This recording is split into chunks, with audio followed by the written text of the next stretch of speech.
Como se mencionó en el video 2, el modelo de simulación en periodos extendidos se basa en una solución de flujo permanente para cada intervalo de tiempo. Es decir, en el tiempo inicial se resuelve el modelo matemático en estado permanente utilizando las condiciones iniciales definidas para el tiempo 1.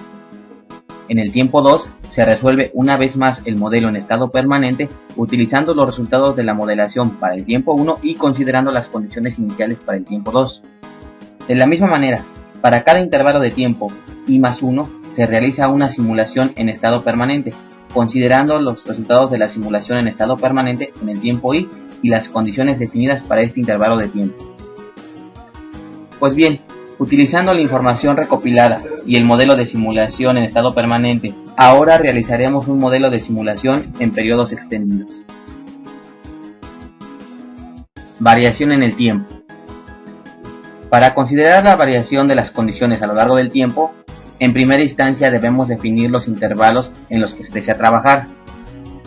Para ello, en el visualizador de datos, Data Browser, seleccionamos Option.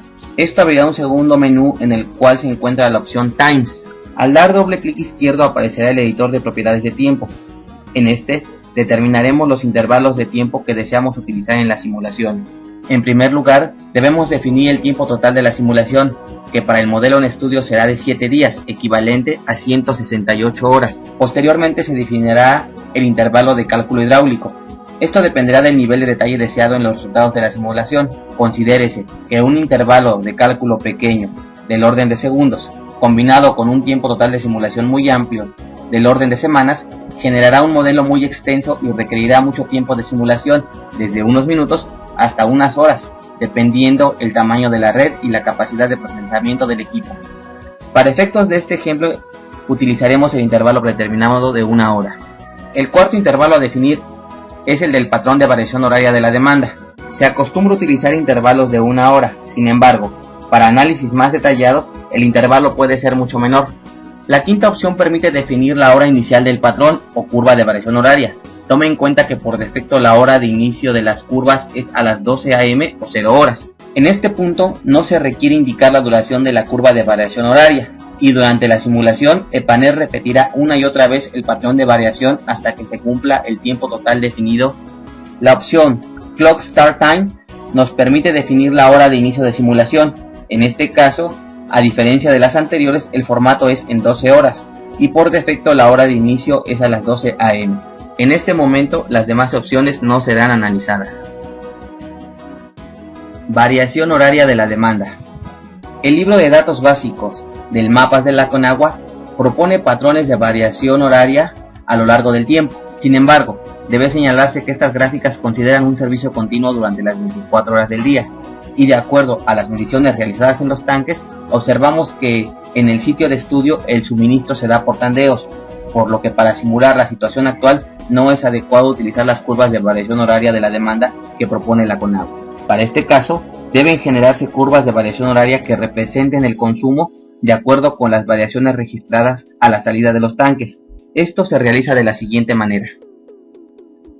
El gasto medido a la salida de cada tanque se convertirá en volumen por hora.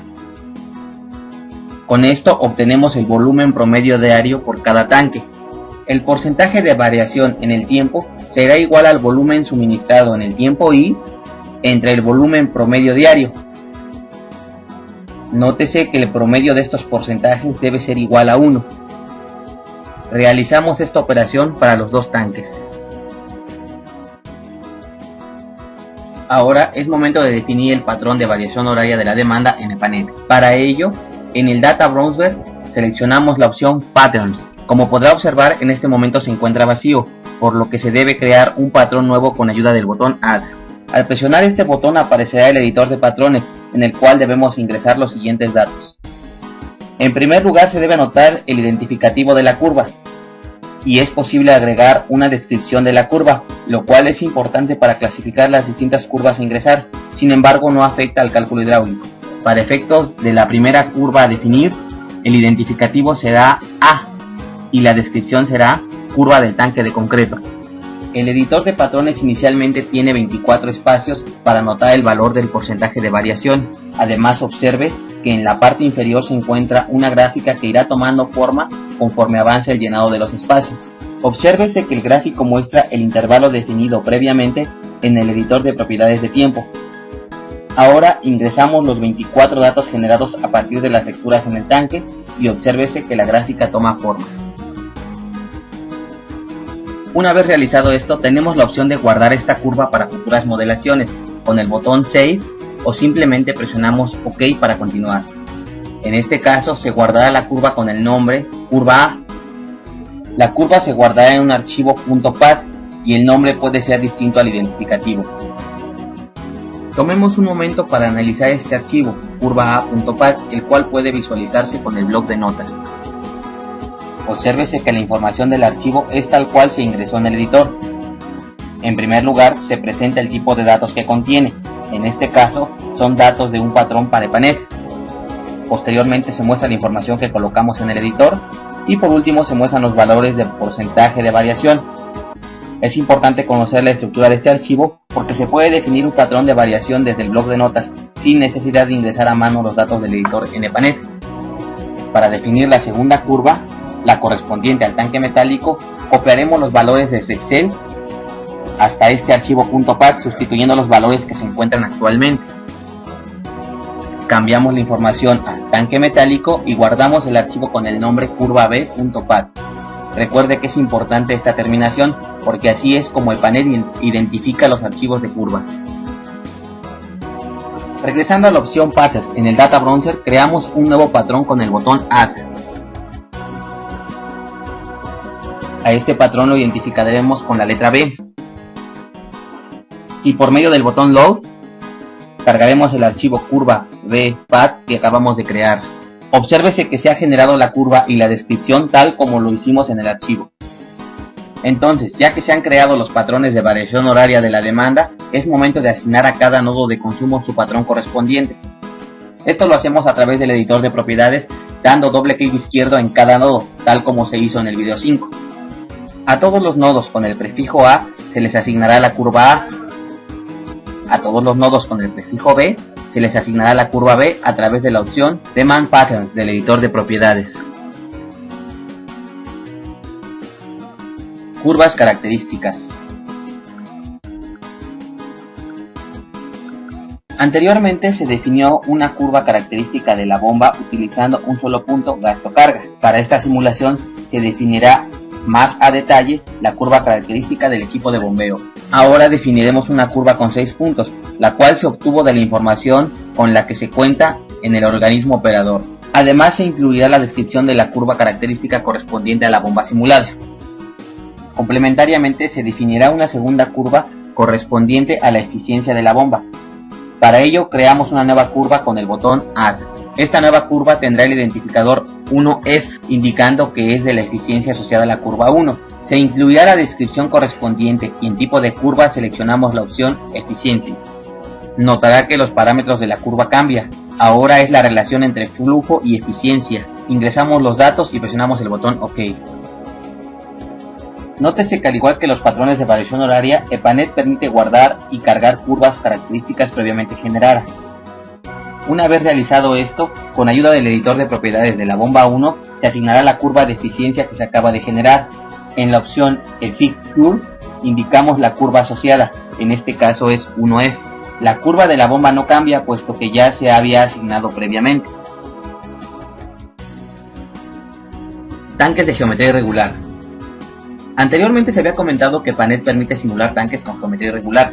Sin embargo, solo se explicó cómo definir un diámetro equivalente para el tanque de concreto, que es de forma regular. Ahora se mostrará la manera de simular un tanque de geometría irregular, tal como lo son el tanque superficial y el tanque metálico elevado. Para poder simular un tanque de estas características, se debe definir una curva de elevaciones capacidades y posteriormente asignarla al tanque correspondiente. En primer caso, para el tanque superficial, que tiene una forma piramidal, se calcula la curva de elevaciones capacidades. Y al igual que en las curvas anteriores, introducimos estos valores creando una nueva curva con el botón Add de la opción Curves del Data Browser. En este caso, el tipo de curva es volumen y los valores de altura se dan en metros. los valores de volumen en metros cúbicos. Asignamos el identificativo superficial, ingresamos los valores de volumen y altura y aceptamos con el botón OK. El tanque metálico, por su parte, tiene una forma semiesférica y de la misma manera que para el caso anterior, se genera una curva de elevaciones-capacidades con ayuda de una hoja de cálculo. Para este caso crearemos la curva a través de un archivo con terminación .crb con ayuda del bloc de notas y posteriormente podremos cargar este archivo desde el editor de curvas. La estructura de este archivo es muy similar al del patrón de variación horaria. En primer lugar, se indica que es un archivo de datos de curva de Panet. Se define el tipo de curva, que en este caso es volumen. Si es que se desea, se agrega la información correspondiente a la curva o al tanque asociado. Por último, se ingresan los valores de elevación-capacidad. Una vez creado este archivo, se genera una nueva curva. Se carga el archivo .crb con el botón Load y asignamos el identificativo metálico. Hay que tener en cuenta que los valores de la curva deben ser coherentes con los niveles mínimo, máximo e inicial definidos en el editor de propiedades. Una vez creadas las curvas, es momento de asignarlas a sus correspondientes tanques. A través del editor de propiedades del tanque superficial, en la opción Volume Curve, voy a asignar la curva correspondiente, que en este caso sería superficial. De la misma manera, para el tanque elevado,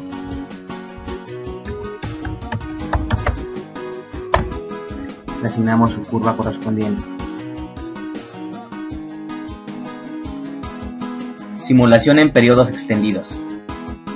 Ahora se han definido los elementos necesarios para realizar la simulación en periodos extendidos. Entonces, por medio del botón Run de la barra de herramientas, corremos el modelo. Después de unos segundos aparecerá el reporte de advertencias. Si todo lo hemos cargado adecuadamente, mostrará una larga lista indicando presiones negativas. De otra manera, aparecerán las advertencias y errores que habrán de corregirse. Una vez realizado esto, podemos inicialmente visualizar los resultados de manera directa en el esquema. Por ejemplo, la presión en los nodos y la velocidad en las tuberías. Los resultados se pueden visualizar, como se mencionó anteriormente, seleccionando la variable de interés en la pestaña Map del browser. Si desea observar los valores numéricos, recuerde dar clic derecho sobre el esquema y seleccionar Option del menú emergente.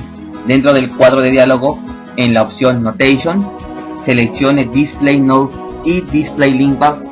Ya que se encuentra dentro de este cuadro de diálogo, conviene mencionar que la opción Flow Arrows permite visualizar el sentido de flujo en las tuberías. La opción Nodes and Link permite modificar la visualización de los nodos y tuberías. Vale la pena jugar con estos valores para que se familiarice con la interfaz gráfica del programa. Regresando a la pestaña Map, en la parte inferior se encuentra la opción Time, en la cual se encuentra una lista desplegable con el intervalo de tiempo de la simulación. Al seleccionar cualquiera de estos valores en el esquema, se mostrarán los resultados de la modelación en ese tiempo en específico. En la parte baja de esta lista se encuentran los controles de animación, que se conforman de 5 elementos. Avance. Al presionar el botón, los resultados de la modelación se mostrarán de manera secuencial a partir del tiempo mostrado en la lista desplegable. El botón de paro detiene la animación. El botón rebobinar regresa la visualización al estado inicial. El botón retroceso muestra los resultados de la simulación de manera secuencial, pero en manera inversa, es decir, del tiempo mostrado en la lista desplegable hacia el inicio de la simulación. Por último, la barra desplazable en la parte baja controla la velocidad de la visualización. Si activa el editor de propiedades en cualquier elemento durante la reproducción de los resultados, notará que las casillas de visualización en la parte baja del editor van mostrando los resultados para cada intervalo de tiempo. Con esto llegamos al final del video 7, simulación en periodos extendidos, componentes no físicos 1, con el cual se realizó una modelación en periodos extendidos. Se mostró cómo definir y utilizar los patrones y curvas de comportamiento. Se explicaron las opciones de tiempo y se mostraron algunas herramientas de visualización de resultados. En el siguiente video, simulación en periodos extendidos, componentes no físicos 2, se concluirá con la modelación en periodos extendidos.